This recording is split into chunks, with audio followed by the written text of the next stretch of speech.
কেন ব্রহ্মা কামদেবকে ভগবান শিবের দ্বারা ভস্ম হওয়ার অভিশাপ দিয়েছিলেন? পৌরাণিক কাহিনী অনুসারে জানা যায়, ব্রহ্মার মানস কন্যা ছিলেন দেবী সন্ধ্যা, ভগবান শিবের একজন পরম ভক্ত।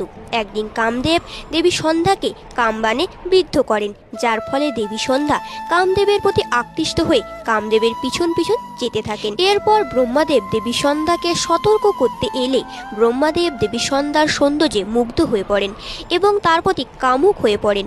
এই অধর্ম দেখে ভগবান শিব ক্রুদ্ধ হন এবং ব্রহ্মা ও সন্ধ্যাকে তাদের পাপ কর্মের সাথে পরিচয় করান। ব্রহ্মাদেব নিজের ভুল বুঝতে পেরে মহাদেবের কাছে ক্ষমা চান। এই অধর্মের মূলে যেহেতু কামদেব ছিলেন, তাই ব্রহ্মাদেব কামদেবকে অভিশাপ দেন যে ভগবান শিবের হাতেই তিনি ভস্ম হবেন।